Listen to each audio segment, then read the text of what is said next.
Guyanese people check in, Jamaican people check in, Trinidadian people check in, the whole of the Caribbean check in, because I'm talking about a topic that I think is really relatable.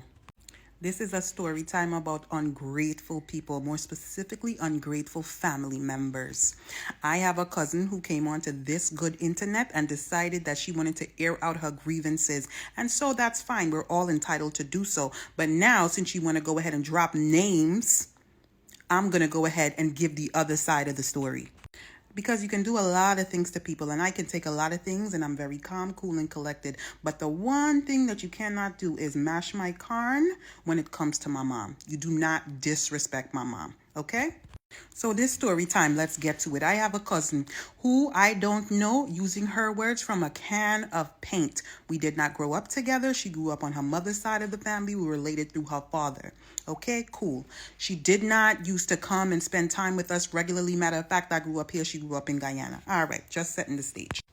So 6.5 to 7 years ago, my uncle was coming to America. He was sponsored to come to America on behalf of my sister and his sister, okay? Because my mom is a little bit older. So my sister, who was in the military at the time, helped to sponsor her.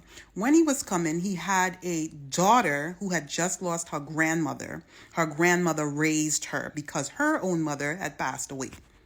Now, my uncle, knowing how his daughter was, when he heard that the family wanted to sponsor her to come, he told them not to do it. He said, leave that girl right where she was. Did we listen? No. And here is where the problems began. They filed for her. She came. They were living at a certain place in New York. The place was packed. There wasn't enough space for them. So what then happened, a couple days after she got to New York, she went to Texas to stay with my sister that sponsored her. Her father had a job in New York. She didn't really grow up with her father, like I stated before. So she claiming that she didn't know anybody in the family. My mom, her aunt, who used to send money for her, mind you, who helped to bury the grandmother who she grew up with from the time she was 2 to 19, as she stated. My mom said to her, girl, you're gonna make life. She went to Texas. Did she go into detail and explain to her everything that entailed? No. Was that right? Maybe not. But anyway, if you know my mom, you know how she is. She always planning somebody's life, but she has your best interest at heart. At this point, this girl was like 19 years old. So she went to Texas with my sister. My sister then paid for her to get GED classes. She took her out to learn how to drive. She shopped for her. Backstory, my sister had 3 kids at the time, 13 years old, around 6 years old, and a brand new baby.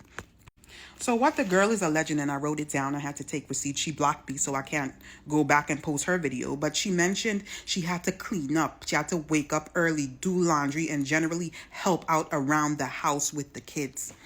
Now, you are 19 years old. You don't have a job. You're not going to school, right? So what did you think you was going to do all day? Just sit home, twiddle your thumbs, and watch TV? And if you know my sister isn't going to have anybody come and clean up her house because she's very, very particular. And if you are honest, we know that most of these kids these days, they lazy. They don't like to do no work. And that was her issue. She thought she was going to come to America, sit in the lap of luxury, and just laugh herself and have nothing to do. Now, I noticed that many people on my cousin's post was like, girl, yeah, I should come for bring you here and make you a maid. No, honey. No. She came and she was expected to do housework, to help around in the house, of course. Anyway, so my sister was helping her with this this GED course. Lo and behold, the child can't read. She can't read or write. She had maybe about a kindergarten level education. So what happened now? My sister ended up having to do this course for her. They said they're going to get her into the military so she could make life. Many family members on my side of the family come to this country and they utilize the military as a starting point to help make a better life for them. Okay. Again, I'm not going to shy away from the truth. Did they sit her down in detail and explain this to her? Could that have been done better? Yes, perhaps. And when she told her truth, I had no problem with that. Right? Listen. Anyway, the family had her best interest at heart. My sister was teaching her how to drive, shopping for her. as you treating her as a part of the family, just so this girl could feel comfortable, right? Because enough people has come to this country and say, oh God, family terrible, they keep you in a little room, they did it, but they never tell you the other side of the story, which is what this young lady did. Anyway, fast forward, the young lady who was 19 at the time had some incident with my sister's husband. She said she did not feel comfortable around him, with him. Called her aunt from her mother's side of the family. They in turn called my sister. My sister was very upset, and rightly so, because she was in the house and, they're communicating regularly. She never came to my sister. She never said a word to my sister, right? But okay, I couldn't even understand that. Maybe she felt more comfortable with her aunt. No problem. How my sister took it was a form of disrespect because she's in the household. She said nothing to her. Instead, she called her family. So my sister said, you know what? I was sitting here trying to help you out, but this is obviously not going to work. You got to go back to New York, right? Because here I am just trying to help you out. And now I brought you into my household, and it's like you pick a whip to beat yourself, right? All right, good. So she had to go back to New York. She come back to New York again. She's staying with her dad, my mom, and my other sister here. And she claimed, nobody asked her what she did. Mind you, at the time, she was telling people a different story. Now, when she did her story time, is nothing happened. So the story has already changed, right? Her bone of contention is when she came back, nobody asked her anything about what happened, but she saw the accusation in their eyes. When her aunt from her mother's side came over, though, she exploded and she cried and she let all her emotions out. And basically she wanted to go with her aunt. That's all well and good, right? Except for the fact that who sponsored you? If you don't know, the people that sponsor you are financially responsible for you. So if you're coming this good at America and somebody sponsor you, I know you're going to get plenty of people on welfare. Who's going to have to bear the burden of that? The person that sponsored you.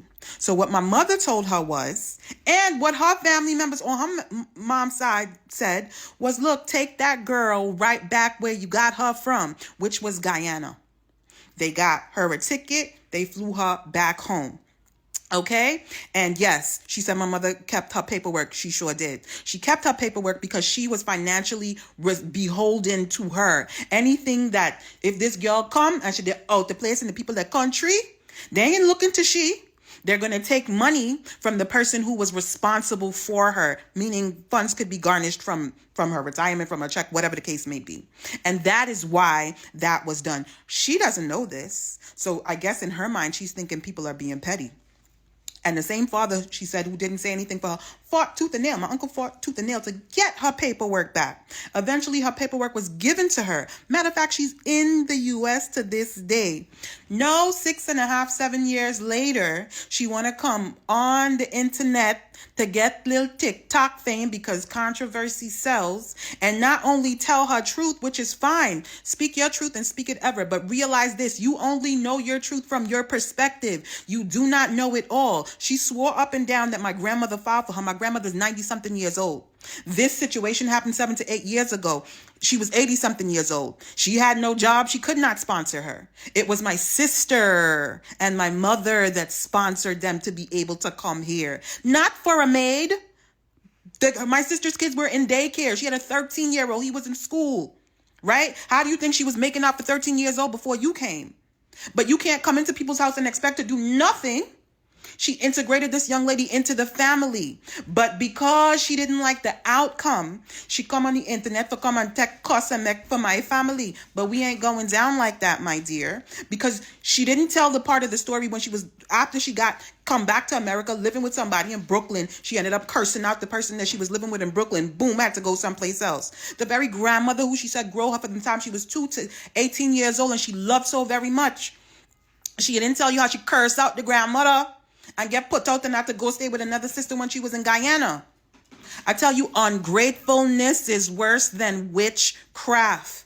And people, when y'all hear these stories, must know every single story has 2 sides. Matter of fact, it's 3. Yours, mine, and the truth. So, Missy, when you're going and tell your story, pause. Tell your story, but make sure you're leaving people's names out because you ain't telling the whole truth.